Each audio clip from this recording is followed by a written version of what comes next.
سلام به شما که برای این کاوش همراه ما هستین. تا حالا فکر کردید که آیا راهی هست، یه راهی برای علم، حتی برای دینهای معمول، برای رسیدن به یه درک عمیق‌تر؟ امروز می‌خوایم یه نگاهی بندازیم به مفهوم عرفان، اونم از یه زاویه دید خیلی خاص. یه منبعی هست که دیدگاه ریستارت رو نمایندگی میکنه و از چیزی به اسم راه 73 حرف میزنه. دقیقاً. نکته کلیدی و شاید یکم بحث برانگیزش همینه که میگه عرفان یه مسیر کاملا جداست. یعنی نه اینکه فقط مکمل علم و دین باشه، نه، یه راه اساساً متفاوته. راهی که خب با روش‌های علمی عادی یا مثلا پیروی از آموزه‌های دینی معمول نمیشه بهش رسید. حالا هدف ما اینه که ببینیم این متن چطور این ایده رو باز میکنه و پیام اصلیش چیه واقعاً. خیلی جالبه. خب نقطه شروع این بحث توی منبر یه مفهومی هست به اسم جنگ 72 ملت. حتما اون بیت معروف حافظ رو شنیدید دیگه. این متن از همین اصطلاح استفاده میکنه برای اشاره به تمام باورها، مکتب‌های فکری، راه‌های شناخته شده، همون 72 راه که از دید این منبع خب هیچ کدامشون به حقیقت کامل نمیرسن. بله.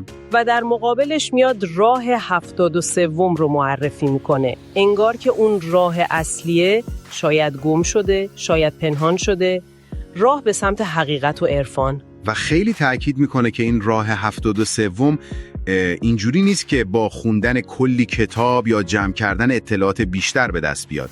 استدلال متن اینه که خب عمر آدم محدوده، زمان کمه، نمیشه با صرفاً مطالعه به این شناخت رسید. حتی از اینم فراتر میره و میگه این 72 راه آخرش آدم رو به بیراهه میبرن. از یه تمثیل خیلی تکون دهنده هم استفاده میکنه. میگه مقصدشون توویله است. توویله؟ واقعا تعبیر تندیه. بله خیلی. و در واقع ادعا میکنه که این برنامه یعنی ریستارت چکیده و اساره نگاه عرفا در این مورده، نه اینکه فقط نظر شخصی اون گوینده باشه. عجب. این نشون میده چقدر این دیدگاه مسیرهای معمول رو ناکافی میبینه. برای اینکه این محدودیت نگاه رو بهتر نشون بده، منبع میره سراغ اون داستان معروف مولوی، همون داستان فیلی که توی تاریکیه. بله. و نکته کلیدی توی تحلیل این متن از داستان مولوی اینجاست. ببینید، برخلاف بعضی روایت‌های قدیمی‌تر که میگفتن اون آدوا کور بودن، مولوی میگه اینا بینا هستن، اما توی تاریکی هن. تاریکی جهل، نادانی. پس کوری نیست، جهله. دقیقاً. توی تاریکی هن. هر کسی فقط یه بخش از حقیقت یعنی فیل رو لمس میکنه و فکر میکنه کل حقیقت همونه. یکی فکر میکنه ناودونه، یکی بادپرن، یکی ستون. منبع میگه این تاریکی خب همون محدودیت حواس پنجگانه است. محدودیت عقل مثل کف دست میمونه، میدونین کل حقیقت رو نمیتونه بگیره. خب پس راه حل چی از نگاه این متن؟ گیر کار کجاست؟ راه حل همون شمع هست که مولوی تو شعرش میاره. این شمع انگار نماد همون راه 73، نماد بصیرت عرفانی که وقتی روشن بشه کل حقیقت یعنی کل فیل دیده میشه و دیگه اون اختلافا از بین میره.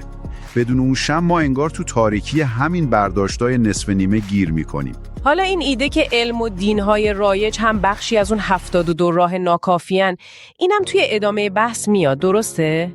منبع به نقد مولوی از دانش و دین زمان خودشم اشاره میکنه؟ بله دقیقاً. متن از اون بخش نتیجه میگیره که علم و دین خب دائما دارن عوض میشن، تکامل پیدا میکنن. مثل یه رودخونه ان که همیشه در جریانه. اما عرفان از این دیدگاه یه حقیقت ثابته، ازلی و ابدیه، مثل یه دریای آروم میمونه که ورای این تغییراته و برای رسیدن به این دریای آروم باید از وابستگی به اون جریانهای متغیر یه جورایی رها شد. چجوری میشه این رهایی رو تصور کرد؟ مثالی هم میزنه منبع برای این؟ آره، چند تا تمثیل جالب داره. یکیش تمثیل یه گیاهیه که ریشش توی گله. اون گل نماد وابستگی هاست، دانسته ها، باورهایی که محدودمون میکنن. برای درک حقیقت این گیاه باید از اون گل کنده بشه که خب لابد سخته، شاید دردناکم باشه. احتمالاً. ولی میگه لازمه رسیدن به یه فهم بالاتره. برای همینه که متن تاکید میکنه ما به هوش دیگر و گوش دیگر نیاز داریم. یعنی چی؟ یعنی کنار گذاشتن پیش‌فرض‌ها، آمادگی برای گرفتن یه حقیقت متفاوت. و اون تمثیل میوه چی بود؟ اونم به همین ربط داره؟ دقیقاً. میوه‌ای که هنوز کاله نرسیده، اون شاخه‌ای که بهش وصله رو خیلی محکم میبینه، بزرگترین تکیهگاهش میدونه. اما وقتی میرسه سنگین میشه، یه درک دیگه‌ای پیدا میکنه. سوستی اون شاخه رو در برابر حقیقت خودش حس میکنه. آماده جدا شدن میشه. اینم یه استعاره است دیگه، برای اینکه چطور رسیدن به بلوغ فکری یا عرفانی نگاهمون رو به اون دانسته‌ها و وابستگی‌های قبلیمون عوض میکنه. بسیار خوب. پس اگه بخوایم یه جمع‌بندی خیلی خلاصه داشته باشیم از دیدگاهی که توی این منبع بررسی کردیم، عرفان به عنوان راه 73 معرفی میشه. یه مسیر کاملا متفاوت برای شناخت که انگار ورای حواس پنجگانه و عقل استدلالی معمول کار میکنه. و از اون 72 راه دیگه، یعنی راه‌های رایج علم و دین، اساساً جداست. بله. و در نهایت این بررسی سوال اساسی رو میگذاره برای شما، برای شنونده، که بهش فکر کنید.